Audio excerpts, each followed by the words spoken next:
again. Thanks for watching.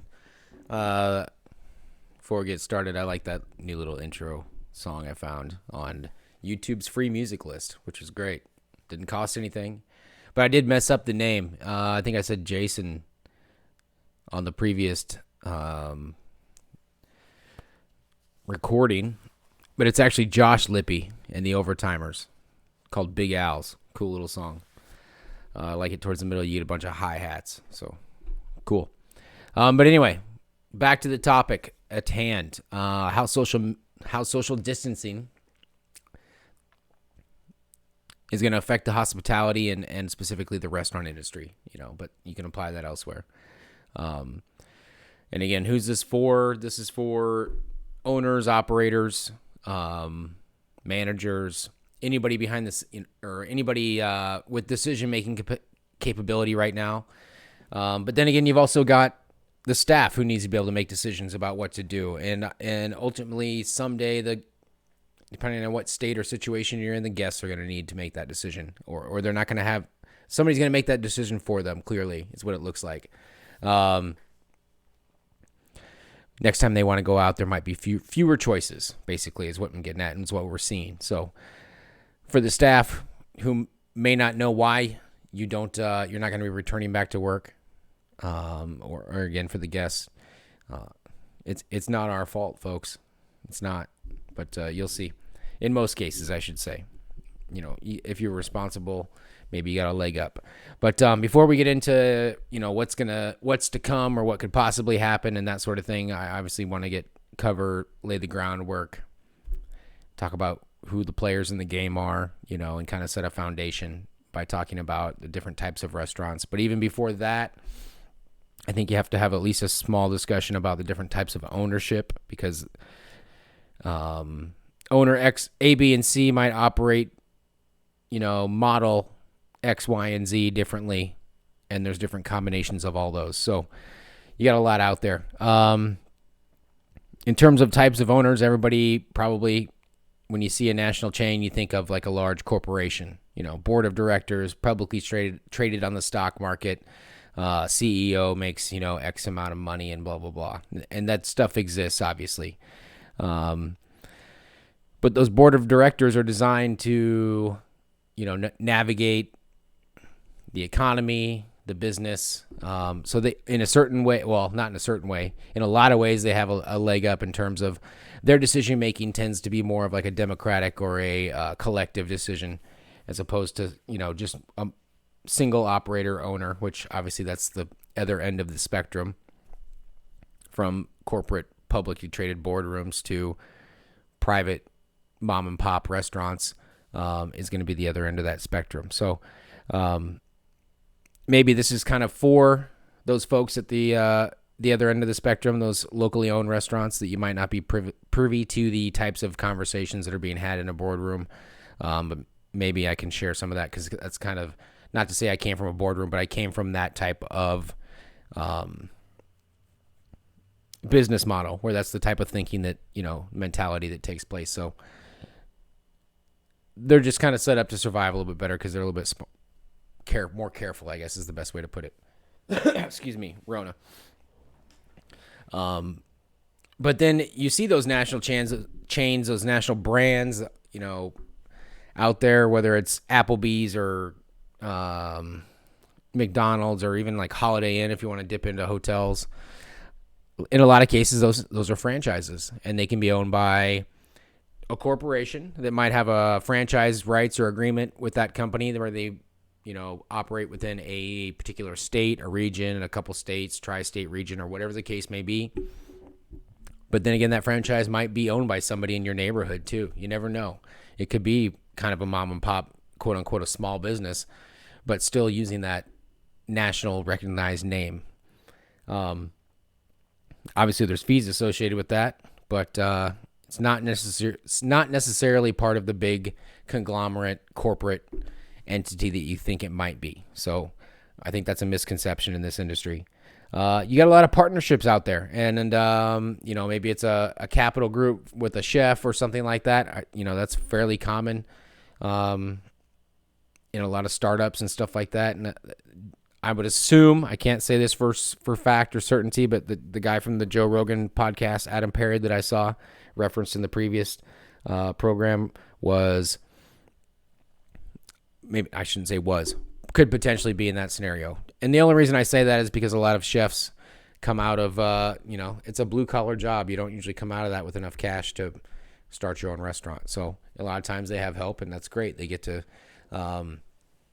spread their message, and by their message, their food and things go on. So congratulations to those folks too. And as I mentioned, you've got the locally owned, the family, the moms and pops, as people, I like to call them. To me, that's the bread and butter of the industry, because those places are typically more unique, more localized, just more individual, and it's gonna be more of a unique experience. And it might be a scenario where you're taking a normal type of dish, but you're putting a local flavor to it or something like that. And, that's the type of things I like to see and experience and try. So, again, kind of what makes traveling worth traveling for. So I'm definitely pulling for those. And if you can take anything from this, by all means, please do, because I want it to be worthwhile for traveling later, please. But then I guess even below this, that would be the A list, maybe like the top 4, the top contenders. But you've got a B list below that too, which is like absentee ownership, where, Joe Blow owns a diner in Michigan, but he spends all of his time in Florida golfing and fishing and stuff like that. And he just has his brother-in-law running it or something.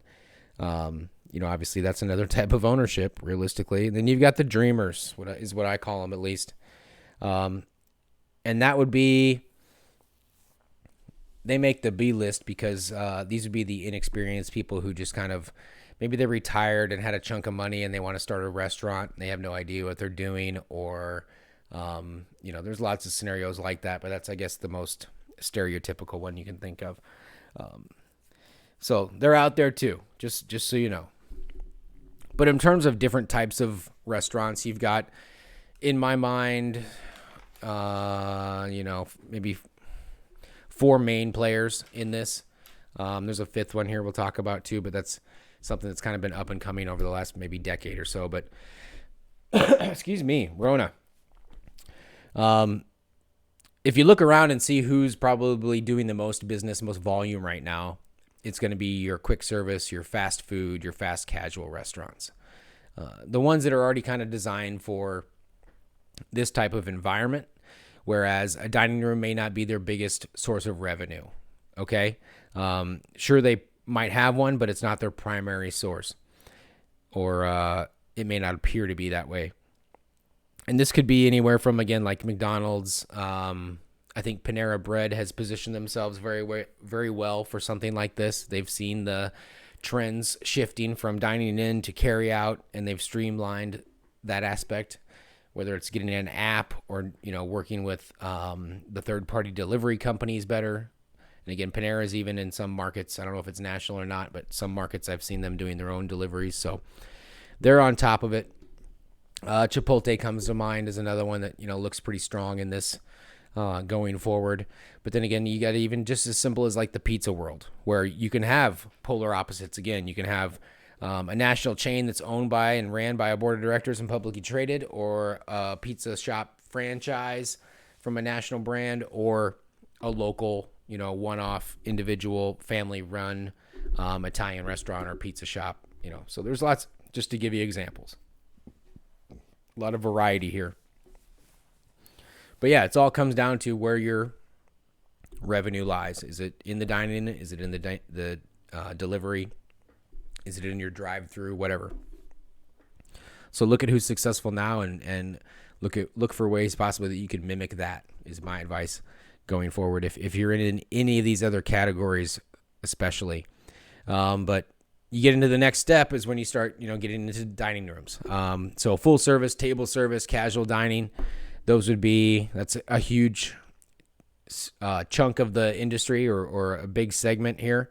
And those who would, in my opinion, are up against the wall probably the most, because in most cases, your margins are pretty minimal to begin with. and adding all the other difficulties that are coming about right now, obviously, I can't think of a worse tidal wave of crap to be being thrown at you. So, again, thank God I'm not doing it now myself. But if you can get any use out of this, go for it. Lots of different types of combinations of those as well, though. Again, you got chains, all that. This is also where you typically start entering the world of tipped employees. With the table service, you're going to have servers or bartenders or both. And different states obviously approach this differently, different rates. I believe in Nevada most recently, or currently, it's $7.75 an hour for a tipped employee. Going back to when I first started in the industry, my first serving job, I think I was making $2.09 or $2.13 or something along those lines. So lots of flexibility, variety in terms of that dollar amount, what you're going to be paying that department, I guess you could say, or departments, depending on where you are. But there's also a lot of variables as well in terms of how you operate. Do you have a bar? Do you serve breakfast, lunch, dinner? Is there a late night or a happy hour? All these things are things you got to look at, obviously. But again, I can't stress enough, too, everything we're talking about here in this particular episode is going to be geared towards existing virus of mass destruction. These are things that have been industry hurdles or facts about the industry prior to any of this getting involved. Any of this happening, I guess. I shouldn't say getting involved. But you can throw in diners into this category. There's lots of things. Anytime you've got a dining room and you're not basically doing fine dining, you're going to be casual dining. Again, local or chain. But again, that's the next one, fine dining. And there's certain things about this industry that I think they have a bit of an advantage, possibly. Not a huge advantage. They're still going to have difficulties. Still have the same struggles that everybody else is, but their clientele, in my opinion, typically is already used to paying an additional surcharge for the experience, the opportunity to come in and dine inside that restaurant and, have the extra level of service. They're willing to pay for that now. So as market rates fluctuate and that sort of thing, I can see them, maybe still a portion of them, hopefully enough for them to survive, I should say, make it through or return enough to get business going again. But we shall see about that one. But they've also got more control in terms of they're usually closed more often, limited hours a lot of times. Some of them don't serve lunch. Some of them are just dinner only. And a lot of them take reservations. So they know what's coming, what to order, how to prepare, and keep some of their costs down in that regard. So that comes down in a lot of cases to what their fixed costs are and what they can fit in terms of volume going forward. So again, things to look at. It affects everybody. But honestly, outside of casual dining, I can't think of another concept or segment of the industry that's going to be more affected by social distancing other than large groups, gatherings, conventions, banquets, catering on and off site, hotels for that matter. Because obviously they facilitate a lot of this. But then the one that I can really see not making it, unfortunately, however you see this or not, but I would say adios to buffets, at least for the foreseeable future. I don't see any buffet, at least returning to a major market anytime soon. So keep that in mind. Vegas is a popular buffet destination. If I'm not mistaken, the busiest, highest volume restaurant in the entire country, if not the world, is located at Caesar's Palace, the buffet, Bacchanal. It's ridiculous buffet, by the way, if you get a chance to go, if they ever open it back up again. But those are the top four in terms of types that I see out of the industry. The fifth one, the kind of one that's been growing, again, in the last decade, maybe a little bit longer. I mean, they've been around for a lot longer, but they've seen a rise in popularity in the last decade or so, at least, would be the food trucks. And realistically as well, going forward, that could potentially be the future for a lot of people. It might be a lot easier to have a viable option in a food truck, those four walls are going to be cheaper to maintain for you than possibly the ones you're working out of right now. So something to consider. If one of the things you need to ask yourself throughout this whole thing is, what do you see yourself? What did you get into this for to begin with? And if it was to share your menu or your flavors and that sort of thing, then maybe a food truck is something legitimately you might want to look into, because the flexibility that's involved with that is going to be beneficial to you going forward. I can tell you that.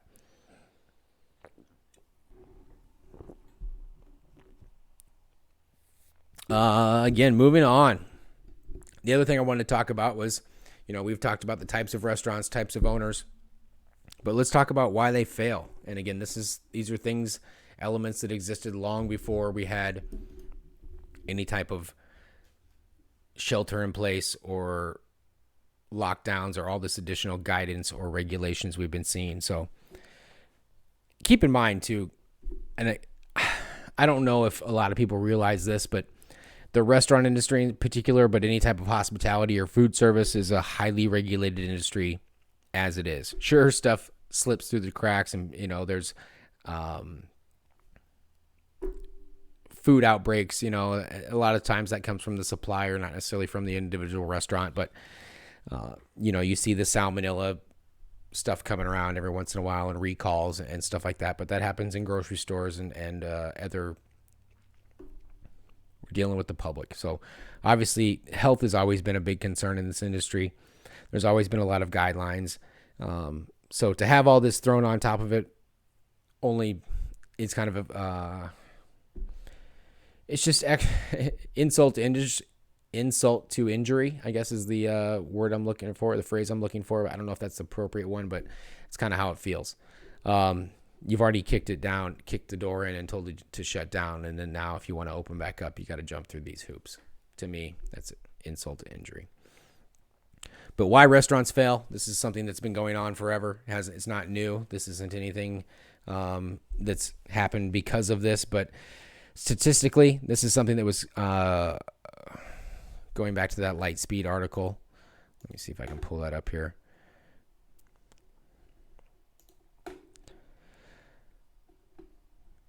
A study by Ohio State University on restaurant failure rates found that 60% of restaurants don't make it past their first year. 60%. And 80% close within 5 years of their grand opening. So that's really some real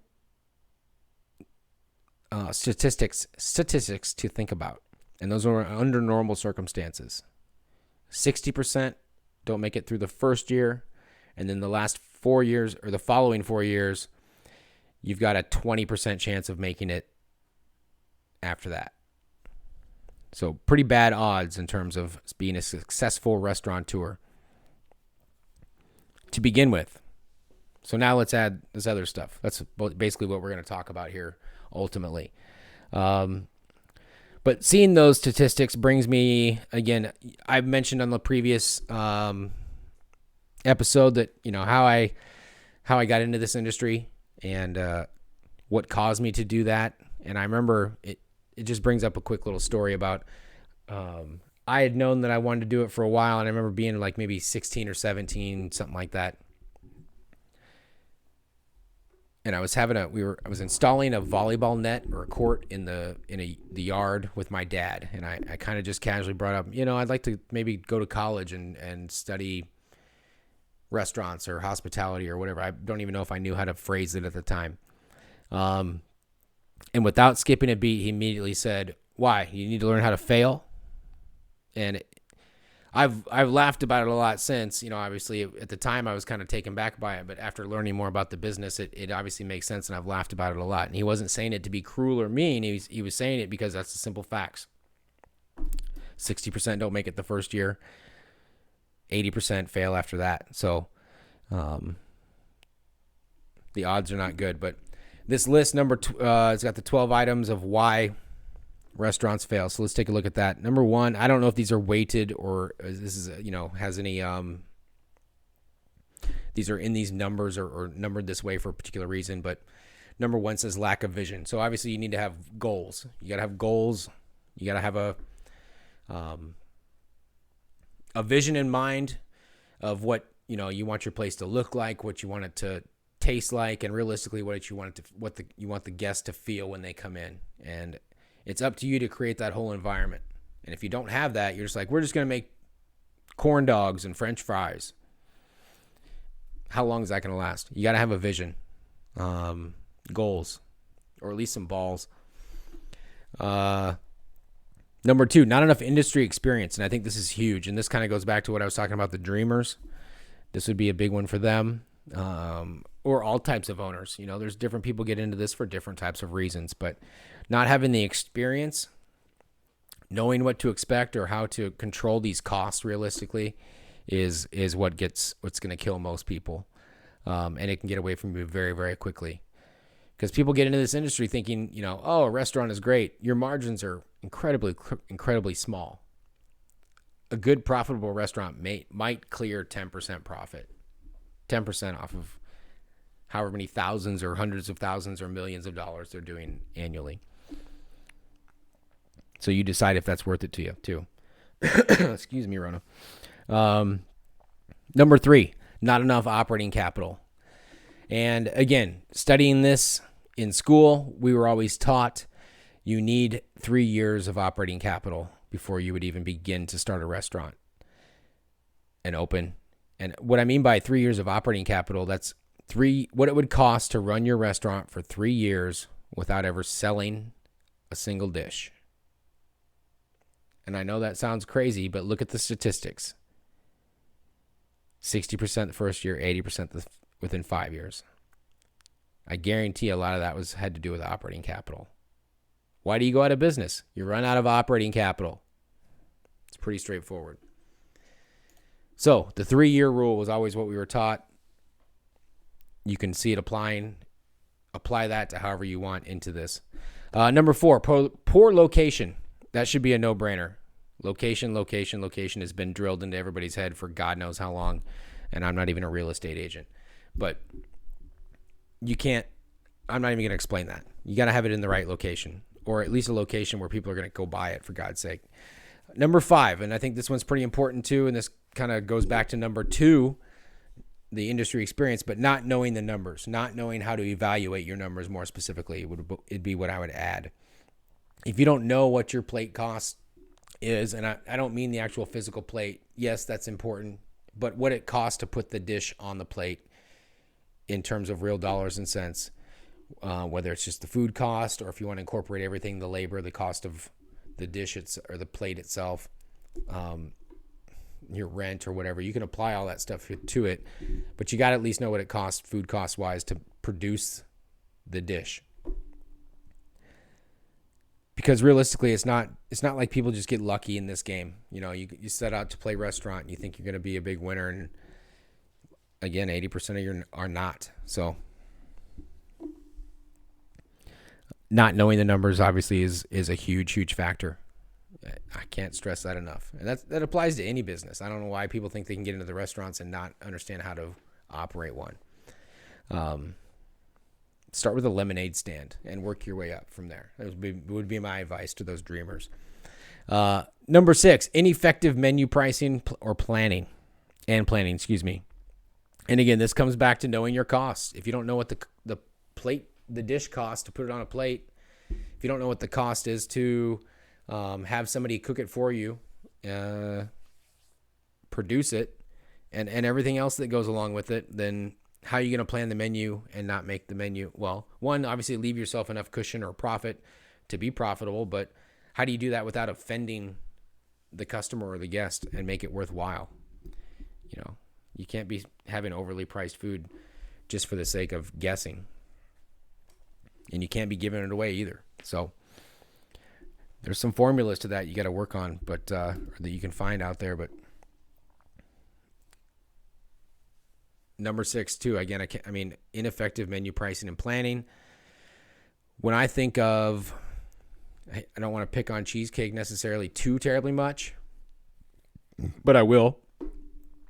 But that's a big one for you guys. 250 menu items going forward. How do you see that working out for you?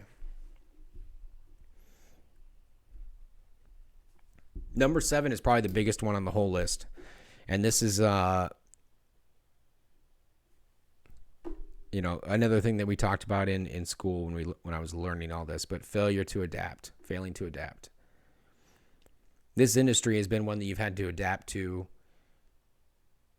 or that has to adapt, or you have to be adaptable to maintain. And I brought up the fact of the 2008-2009 housing crisis. There's a perfect example. And then obviously look around today. Here's another perfect example of, if you can adapt and if you can make changes, you might have a chance. If you don't, just roll over and give up now, would be my advice. If you don't want to fight the fight, because that's exactly what it is for every single one of you. I can't see anybody opening up at 25% or 50% and making it unless you've just got endless amounts of cash to burn. And I know a lot of you don't. But again, this has been the same. Failure to adapt has killed restaurants before this. It's killed them now. It's killing them now. And it's going to kill them going forward. This has always been here. That element of it has always been here. Number 8, being too trendy. It's expensive to be too trendy. And going back to Cheesecake Factory, you try to be trendy. You try to have the biggest, the best, the baddest, the Trumpiest, whatever it is. It's expensive. It costs a lot of money to have a huge restaurant, huge menu, extra staff, a lot of support staff. You can apply trendy to whatever you want, but expensive is expensive, and that's basically what I read that as, is trendy. Being too trendy is being too expensive. Having a ridiculous concept. Number 9 has been a huge factor in this industry as well. High staff turnover. It's one of the analytics that I think a lot of restaurants look at, the smart ones do, because it's such a common, it's kind of a transient industry. You could have a server or a cook in a lot of cases, a lot of places out there that you share them with another restaurant in town or locally in your neighborhood or your city or whatever. Finding that balance is difficult. People's lives change. People move. Lots of things changes. A lot of people see the industry as a stepping stone through something else to get to something else. And that's something else that bothers me, that, to see that this industry is non-essential when it's essential to so many people that work in it, whether, depending on what stage or the level of the game you're in, whether you're a entry-level employee, like starting as a dishwasher or something. And a lot of those dishwashers are now executive chefs, owners of restaurants, area directors. To call this industry non-essential is just a huge slap in the face. I'm sure you guys know that. I feel it. And the consequences will be definitely felt by everybody, including those who thought this was a good idea. But I'm trying to not make this political, because apparently it's somehow a virus is. But anyway, high staff turnover, that's nothing new. But I'm sure you're all seeing that a lot right now too. Whether you're operating now or you're closed, you're finding a balance between unemployment and keeping your staff employed. When do you bring them back? How many of them you bring back? These are things you got to talk about. One benefit of this I can see in terms of high staff turnover. If you do come back to in any sort of the capacity, if there was people you didn't like, weren't good for the workplace, didn't do their job correctly, now is a great opportunity to not offer them their position back. Let them ride out their unemployment. Who cares? Because obviously they weren't a benefit to you. But everybody, time is money. When it comes to like training too, that's why turnover ultimately is so expensive. Is to train the new incoming staff. Is not a cheap thing to start to do or to accomplish. You've got whoever's time it is, the trainees' time, the new employees' time. Obviously, you got to pay them for that, and they're not benefiting your bottom line or your profits or your sales by any means for that week or 2 weeks or however long it takes to train your staff. So that's essentially dead labor or dead weight on your P&L budget wise. And it sounds harsh, but that's the truth of the matter. But then you got to pay somebody to actually train them too. Sometimes they get paid a higher rate to train people. So that's a cost. Just other things to think about. So high staff turnover is a big one, and it always has been. Number 10 is inconsistent food and or service. So that's a pretty big no-brainer. If you have crappy food, you have crappy service, you're not going to get repeat customers. Guess what number 12 is? Or I'm sorry, number 11 is. Not enough repeat customers. Which one of these from this list do I think apply to that? Number 10, obviously, inconsistent food or service. Number 4, poor location could cause people to not repeat your business. Number 6, ineffective menu pricing and planning. And then obviously number 7, failing to adapt. If you don't adapt to the changes in your area, if you haven't before adjusted, I'm not just saying this is the first thing that's ever happened that's changed the industry. And it's not going to be the last, but it's probably the biggest that I can think of. So number 11, there's a lot of elements that could cause to not get repeat customers. There's also a lot of elements to cause people to come back. And that's the secret to the industry. There's a lot to it. A lot of variables. You got to be able to figure that out. It doesn't just happen. Like I said, it's not magic. This game doesn't just work for everybody. And then number 12 would be mixing family and business. And obviously you see this a lot in like the more mom and pops, but again, you might have a franchise that, owned by a local couple or family or whatever. And it's a small business. There's only so much to be said. I mean, it's pretty obvious, and I'm not going to say it doesn't work for people either. Obviously it does, but it's a slippery slope. The reason I say that, and I think it would apply more to the restaurant industry than others, realistically, would be just from the everyday stresses that come from the industry, and a lot of it is financial. And next episode, I'll show you guys the financial model so you guys can see how some of these changes are going to affect you and your bottom line. And I also made the mistake of calling it a cool model. It is called my neat model. That was my mistake. But mixing family and business, obviously it's a slippery slope, and that's all I'm going to get into that. But I also mentioned I had an addition to this list, and this is something that, again, I haven't heard anybody talk about, and I think it's going to be a huge factor for a lot of people, well, for everybody, especially if you're closed right now or if you've laid off staff, and that is your unemployment liability. And again, I can't believe this hasn't come up or been talked about yet. So if you understand how unemployment works, previously and now with the current situation, with the CARES Act, the federal government has granted each person who files unemployment $600 on top of what they already would be making from the state local level. So that $600 has inflated unemployment to, in a lot of cases, more than what people make in your restaurant or in whatever job, whatever sector, industry they're in. $1,000 to $1,100, $1,200 a month could be more than what people made doing their previous job. So not only is that another hurdle in terms of enticing them back to work for less money and actual work, excuse me, Rona, there's also the liability aspect of it. You're still paying out into the state program. Okay, so backtracking, I guess the way this works, and this is my understanding of it, and some states may do this differently than others.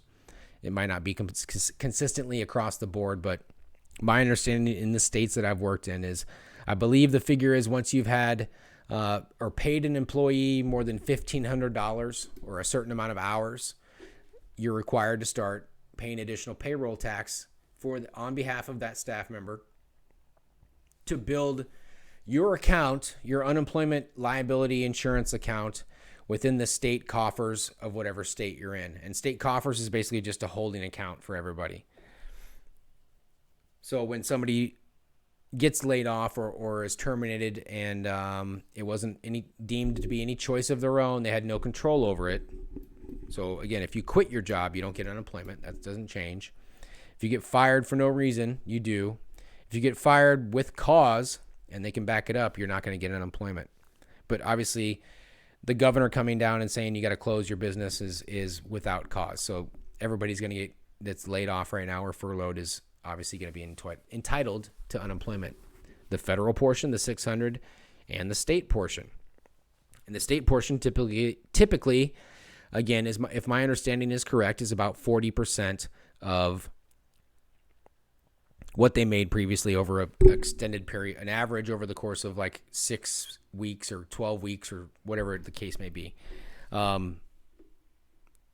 Usually 4, 5, maybe $600. So again, people's paychecks could be way more than what they were previous to now. Yeah. But guess what? Imagine what happens when you lay off your whole staff and they drain your account with the state in terms of your unemployment liability. The state's going to want that refilled. And what happens when they say it's an indirect payment, they try to sell it to you like that, but realistically, when you have somebody file unemployment, eventually you get a bill for the amount of unemployment that they withdrew from the account so you can refill it. Well, guess what? Imagine paying 40% of your staff's salary every week for the whole extent of this lockdown. So if you were closed for 4 weeks, can you pay 40% of that 4 weeks payroll and replenish that to the state? Theoretically, how do you going to pay 40%? I don't know. I don't know how much they're actually going to tax you. But this is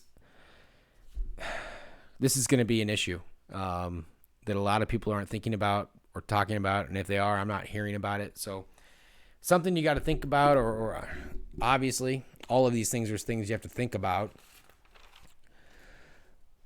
But going forward, to kind of wrap up, you gotta think about number 7. You got to be able to adapt. And hasn't changed, but it should be staring you in the face right now. And start asking yourself tough questions. Start to think about and having a real conversation with yourself about what your obstacles are. You've got like a top 4 of costs that you can try to lower: your labor cost, your food cost, your fixed costs, and then any liabilities you might have, whether it's staff or insurance or I don't know. But realistically, I think for a lot of people here going forward is the decision you have to make. Do we do it or don't we? If you're closed now, if you're operating at a smaller minimal capacity, you got to make that decision eventually. Don't get forced into it and have nothing left. If you're going to make the decision, do it now while you still got something left. My advice. Because realistically, what you did before, in my opinion, doesn't matter.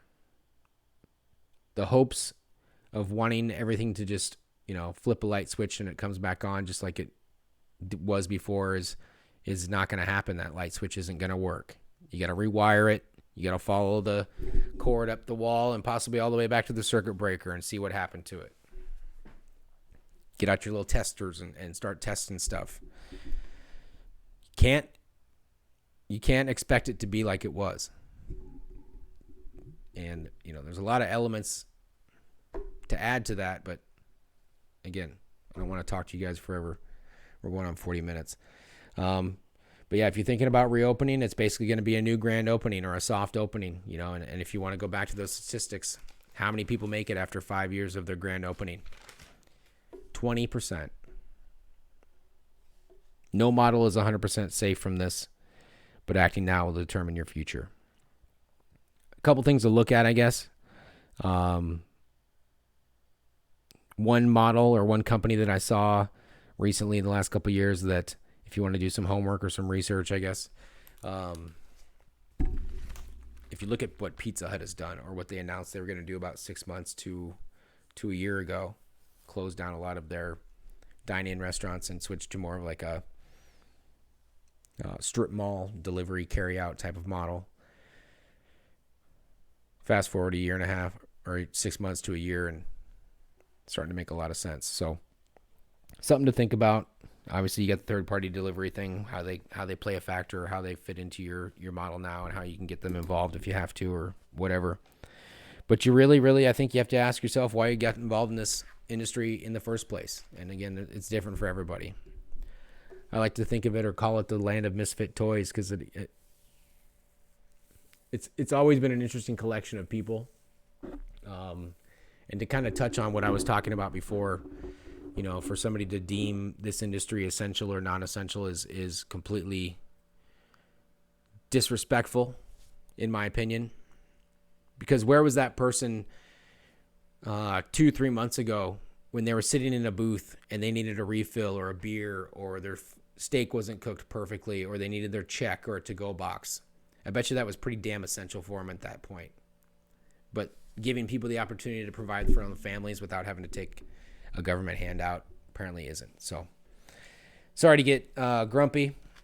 To make it up to you, I'll play out some more of this song so you guys get the hi-hats. But stay tuned. The next one I'm going to go over, again, my theoretical business model to give you guys an idea of some of how this is going to affect the industry going forward and how you can see it affect your bottom line if you don't believe me enough now. And then while I have that set up, I'll go start going over some guidelines and stuff in terms of reopening coming from our wonderful government who makes all these wonderful decisions for us, apparently, because we can't. So enjoy. Have a good night, guys. Take care. Fire in the hole.